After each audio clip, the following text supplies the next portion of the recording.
Olá, futuros e futuras canadenses! Hoje a gente vai fazer um vídeo falando sobre o Express Entry. Vocês estão me vendo pela câmera do meu computador, então eu vou fazer um vídeo lendo o site da imigração para vocês, ok? Todas as informações que eu vou ler aqui para vocês são de domínio público, vocês encontram no site da imigração, como eu falei, mas a forma com que eu vou ver os links faz com que talvez seja mais simples, mais fácil de entender, tá? Então eu vou traduzir tudo que eu for lendo para vocês. Eu não sou consultora de imigração, tá? Mas eu acredito que o fato de eu estar lendo, então, um site que todo mundo pode ler não tenha grandes problemas, né? E por que eu estou fazendo isso? Porque eu sei que tem gente que não tem tempo para ler o site da imigração todo e entender tudo, não tem inglês às vezes o suficiente para entender tudo que está no site. Então, eu espero que esse resumo aí ajude vocês a entenderem o básico. Eu vou fazer o vídeo em 2 vídeos, o primeiro explicando a primeira parte, o segundo explicando a segunda parte. E caso vocês não tenham tempo para assistir o vídeo, não queiram assistir o vídeo todo, vocês podem sempre baixar o podcast que eu fiz para que vocês ouçam em qualquer canto, né? Ou eu sei que nem todo mundo tem tempo para assistir vídeo, então vamos lá. Mas antes, por favor, inscreva-se aqui no canal caso você não seja inscrito e já deixa o seu joinha se você gosta de vídeos sobre imigração. Então vamos lá. Antes de tudo, o que é o Express Entry? Né? O Express Entry é uma forma de você selecionar imigrantes aqui para o Canadá, né? Através de pontos como se fosse um vestibular. Então vamos lá. O que é preciso fazer antes de aplicar para o Express Entry? Primeira coisa, você vai precisar fazer um teste de idioma. A partir dos seus resultados, é possível saber se você é elegível para imigrar para o Canadá em um dos programas federais que fazem parte do Express Entry. Se você se formou fora do Canadá, você precisa ter as suas credenciais educacionais avaliadas em relação aos padrões canadenses. Isso não é obrigatório se você tem pelo menos 1 ano de experiência de trabalho recente no Canadá ou se a sua experiência de trabalho está em um comércio especializado, que é o que eles chamam de Federal Skilled Trades. Aviso aqui. Mesmo que você não precise ter a sua educação estrangeira avaliada para ser elegível ao Express Entry, você pode querer fazê-lo a fim de aumentar a sua pontuação e as chances de ser convidado a aplicar. Você precisa saber em qual tipo de habilidade do trabalho, nossa, que horror, a sua experiência de trabalho se encaixa, bem como o trabalho que você pretende ter no Canadá, se eles são diferentes. Você usará o sistema de classificação de cargos do Canadá, né, que é a classificação ocupacional nacional, que a gente chama de NOC, para descobrir se a sua experiência de trabalho é válida em um dos 3 programas federais. Tudo que eu li agora vocês podem acessar também pelo primeiro link aqui da descrição. Tudo que eu falar vai estar com o link na descrição, tá bem? Então vamos lá, o que é o NOC? O NOC é dividido em números e letras, né? No caso, um número e o resto é tudo letra. E vamos lá, o que é o NOC 0, né? O nível de habilidade 0? São trabalhos de gestão, como, por exemplo, gestores de restaurantes, gestores de minas, pesca. 2, o nível de habilidade A, são trabalhos profissionais. As pessoas geralmente precisam de um diploma de uma universidade para fazer esses trabalhos, como, por exemplo, médicos, dentistas e arquitetos. Nível B de habilidade, empregos técnicos e comércios especializados. As pessoas geralmente precisam de um diploma de faculdade ou treinar como um aprendiz para fazer esses trabalhos, como, por exemplo, chefes, eletricistas e encanadores. Nível de habilidade C são empregos intermediários. Esses trabalhos geralmente precisam do ensino médio e ou treinamento específico de trabalho. São alguns exemplos: caminhoneiros de longo curso, açougueiros, pessoas que servem alimentos e bebidas. O último aqui, nível de habilidade D, emprego de trabalho. O treinamento no local de trabalho geralmente é dado. Exemplo, pessoal de limpeza, operários da área de óleo, colhedores de frutas. Né? E para você saber qual é o seu NOC, você pode entrar no segundo link aqui da descrição, tá? Se a minha tradução ficou horrorosa, vocês me perdoem, tá? Então vamos lá. Quais são os programas englobados no Express Entry? O Express Entry cobre 3 dos principais programas de imigração. São o Federal Skilled Worker Program, o Federal Skilled Trades Program e o Canadian Experience Class. Tá? Terceiro link aqui da descrição, vocês podem ver isso. Qual é a diferença entre esses programas? No Federal Skilled Worker, a sua experiência de trabalho deve ser de pelo menos 1 ano né? Ou 1.560 horas no total, sendo 30 horas por semana, em tempo integral contínuo, ou um montante igual em meio período. Ou seja, se você demorou 1 ano para completar as 1.560 horas, porque você trabalhou 30 horas por semana, se você trabalhar metade disso, você vai demorar 2 anos para completar essas horas, né? Tem que ser um trabalho remunerado, ou seja, trabalho voluntário, estágios não remunerados não contam. Tem que ser no mesmo trabalho, tem que ser nos últimos 10 anos e tem que ser nos NOCs 0A ou B. Ou seja, NOC C ou D não serve. Quanto eu tenho que tirar na prova de inglês para ser elegível ao Federal Skilled Worker? Você deve atender o nível mínimo de CLB 7 em inglês ou no Niveau de Compétence Linguistique Canadien.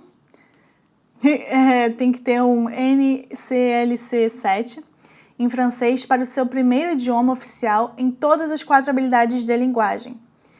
O CLB 7 na prova do IELTS é a nota 6 em todas as habilidades e na prova do CELPIP é o 7 mesmo, tá? Essas são as 2 provas de inglês que o Express Entry aceita e o TEF é de francês.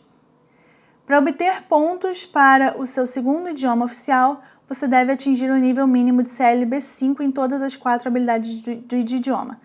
Já para o Federal Skilled Trades, para ser elegível ao Federal Skilled Trades, você precisa planejar viver fora do Quebec, satisfazer os níveis exigidos de inglês ou francês para cada habilidade linguística, ter pelo menos 2 anos de experiência de trabalho em tempo integral ou uma quantidade equivalente de experiência de trabalho em meio período, num comércio especializado dentro de 5 anos anteriores à sua aplicação, satisfazer os requisitos de emprego para esse comércio especializado conforme estabelecido nos NOCs, né?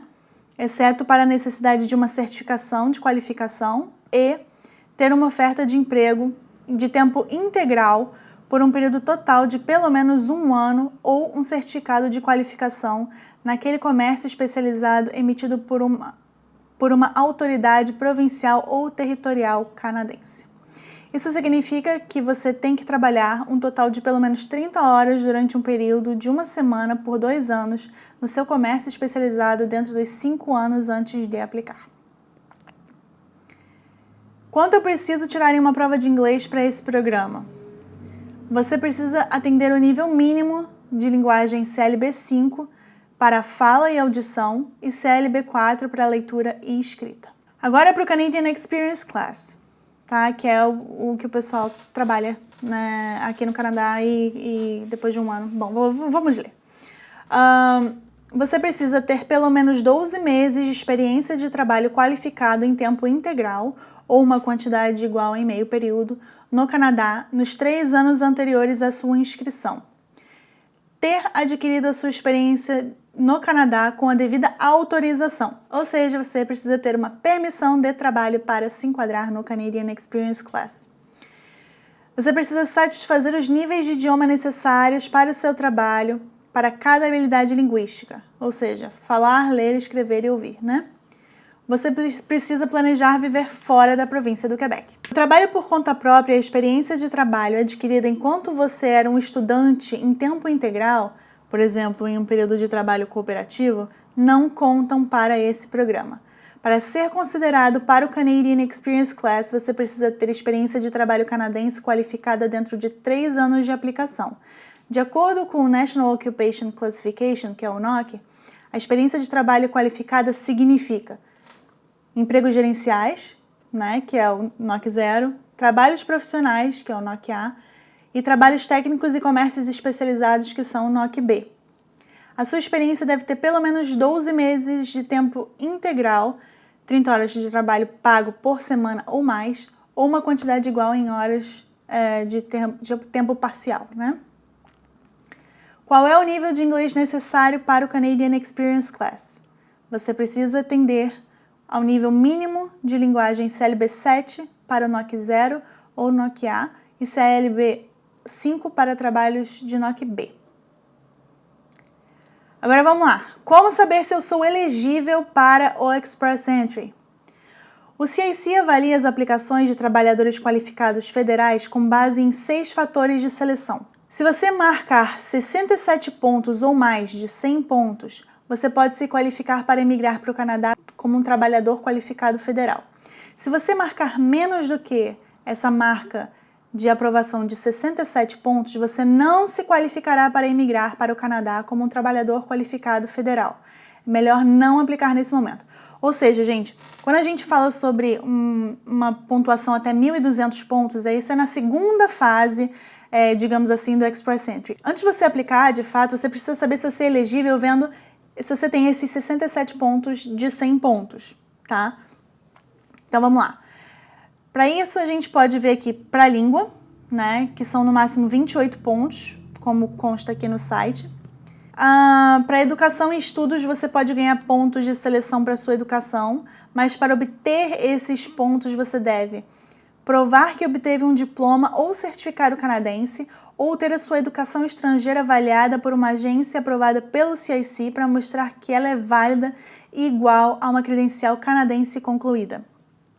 Você deve incluir a sua credencial canadense ou a sua credencial estrangeira e o relatório de avaliação de credencial educacional, que é o ECA, quando você se inscrever. Ou seja, eu tenho um vídeo aqui no canal, 1 ou 2 vídeos no canal, explicando como é que a gente fez a nossa avaliação, né, do ECA. Na verdade foi do Thiago, eu não fiz a minha. Mas é isso aí, você ganha pontos. A próxima é a experiência de trabalho. Então você pode obter pontos para o número de anos que você gastou em tempo integral de trabalho remunerado. Gastou não, né? Você não gastou de experiência de trabalho, mas tudo bem. Pelo menos 30 horas por semana ou uma quantidade igual de tempo parcial, né? Part-time. Você pode usar esse gráfico que está aqui na tela para ver a quantidade de pontos, tá? Que você ganha por anos de experiência. Agora, a sua idade. Você vai receber pontos com base na sua idade no dia que o escritório de admissão centralizado receber a sua inscrição. Vocês lembram que eu falei num vídeo que a partir dos 45 anos a sua idade zerava nos pontos? Pois é, isso é quando você está vendo de 0 a 1.200. Mas nesse que vai até 100, ela zera com 47 ou mais, tá? Então, por isso que eu tô falando, são 2 pontuações diferentes e essa aqui você tem que ver primeiro. Trabalho arranjado no Canadá, né? Em alguns casos, você pode obter pontos se você tem uma oferta de trabalho em tempo integral de pelo menos 1 ano de um empregador canadense. O trabalho deve ser organizado antes de se candidatar a vir para o Canadá como um trabalhador qualificado federal. Uma oferta de emprego válida tem que ser para trabalho contínuo e em tempo integral, que seja não sazonal, por pelo menos 1 ano e em uma ocupação listada no skill tipo 0, tipo A ou tipo B, dos NOCs, né? Tem que ser NOC 0A ou B. E vocês podem encontrar, então, a pontuação de vocês no gráfico abaixo. Eu vou deixar, né, todos os links aqui para vocês verem. Você também ganha pontos se você tem um cônjuge ou um parceiro que migrará com você para o Canadá. Eles também podem ganhar pontos por sua adaptabilidade. Você só pode obter pontos para cada item uma vez. O número máximo de pontos é de 10 pontos nessa sessão. Bom, gente, esse vídeo já ficou muito longo. Então, agora que você já atingiu esses 67 pontos, a gente vai fazer um outro vídeo para explicar como é que vai ser a partir desses 67 pontos, tá? Caso vocês tenham gostado, por favor, deixe o seu joinha para eu saber que vocês querem o segundo vídeo explicando. Eu sei que esse vídeo foi bem longo, mas eu espero que tenha sido bom para vocês, tá? E é isso. Um beijo para todo mundo e a gente se vê na próxima.